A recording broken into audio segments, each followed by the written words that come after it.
Hello again.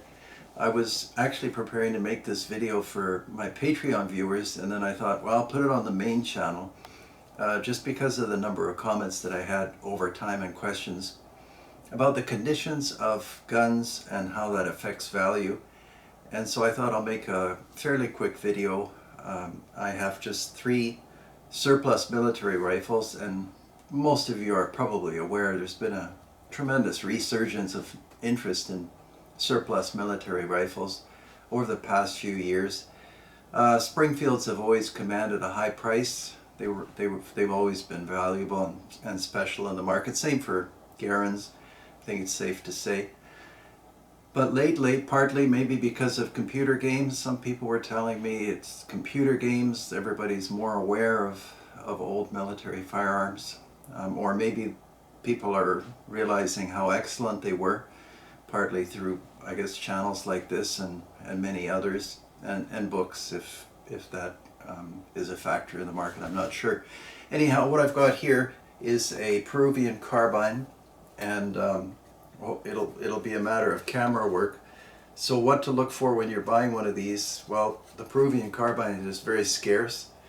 I don't come across many, and hardly any of them are in this condition, and you would think, well, it looks really bad. Well, yes and no. There's typical wear. The bluing is obviously not the best, and I mean, even the floor plate, yeah, that's worn. But the carbine is complete. Everything that should be here is here. The bore is still excellent. There's nothing missing. Sling swivels are there.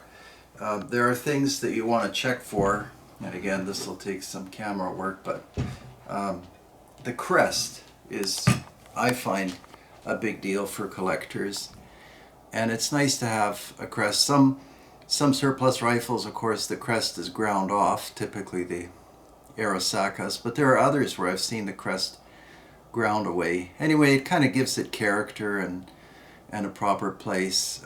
This particular carbine has matching receiver and bolt. Other Mausers have everything numbered, and some collectors, it's a big deal if everything matches. It's never been that critical to me, so long as the firearm is complete, and this one is. And you can see in here on the tang that there's no crack there. Quite often, if this spot right here at the back of the tang isn't relieved a little bit on recoil, the stocks tend to split there, and that one is not split. There are no chips, there's nothing missing. Everything is what I would call like honest wear. So that's an example of a really good Peruvian carbine. And then lately, one of the most popular surplus guns is the Spanish FR8, and this is an exceptional one, so I thought I'd show it to you. You can see that it's all complete. The bluing's excellent. It hasn't been redone. This one even came with the original bayonet, and that's a nice thing to have. Everything matches, which is typically not the case. The nice thing about the FR8 is it's in 308, and the sights are modern. Some of them have different apertures that look more like an H&K sight, which these were apparently supposed to mimic.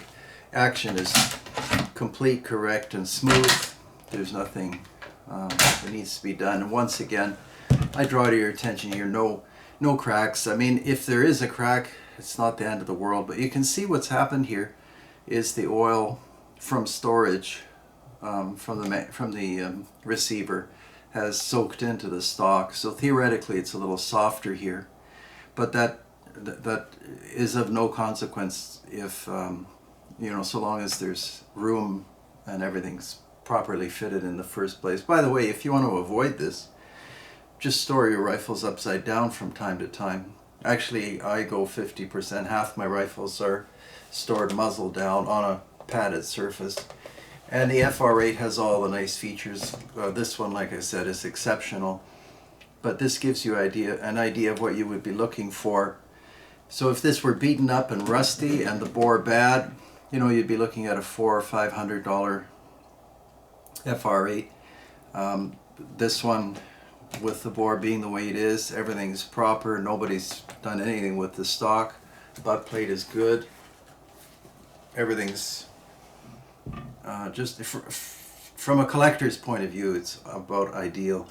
And this would be worth anything from $700 to maybe $1,000, depending on the buyer and whether you include the bayonet. So that's the Spanish FR8. And then here's an example. These show up from time to time. Actually, it's been busy around here. There seem to be a lot of really great guns showing up. And anyway, and people visiting and so forth with their collections. This is a Brazilian Mauser. I've shown it to you before, but I thought I better show it to you like on its own or with these other three.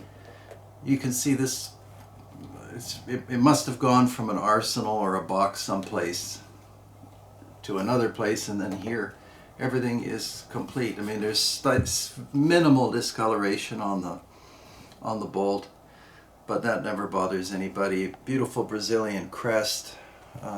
It's got the muzzle cap, which is a nice thing to have. Cleaning rods there. You can see the bluing on the barrel is just about perfect. I can't see any flaws. It has the bayonet, but I didn't put it on the table. Bands are perfect. All the steel is excellent. I mean, this could have been made a month ago, and it's obviously a vintage firearm. Butt plate, butt stock, no issues. Just about perfect. And these, my goodness, some of them are like $1,500 or more. And this one is marked beautifully on the side of the receiver. Should have shown you the other ones. This is another thing. So the crest is great to have, and then you can see the markings from Berlin. A lot of people really like the German-made Mausers by any of the different factories. So that's something that people look for. And then, you know, the matching numbers, again, can be a big deal. And I'll just set this one aside before we finish up, and you can see this one, the Peruvian Mauser. I think this is FN. Also marked and everything looking good. And some people, you know, have a sharp eye for what sights are on, and you can generally tell if a rear sight has been replaced. It's always slightly different, but these are original rear sights, and I like having the original sights, so I think most people do. So, I mean, it's a very quick video. Like I said, I was going to put it on Patreon, but I put it on the main channel just so you have an example of what a surplus gun in excellent condition looks like, because if you showed this carbine to most people, they'd say that's not in excellent condition, that's you know, really worn. But bearing in mind the age of the weapon, this has been in the jungle, it's probably served in all kinds of environments. It is actually in excellent condition. And the FR8, I have no explanation how it had to be just sitting in an arsenal. I mean, that's extraordinary. So if you come across something like this, I wouldn't hesitate to pay top dollar. They're not going to be made anymore. They just keep going up in value, and more people are buying them. They're seeking them, partly because the modern rifles are so entirely different and lacking in character and lacking in quality. And I mean, over time, I think these will still be around long after some of the new rifles are worn out. And then this one also, extraordinary condition for this Brazilian Mauser. At an auction, this would accomplish top dollar. And I'll do some more of these because I have quite a few surplus military weapons, but these ones I thought I should make note of just because they're here right now.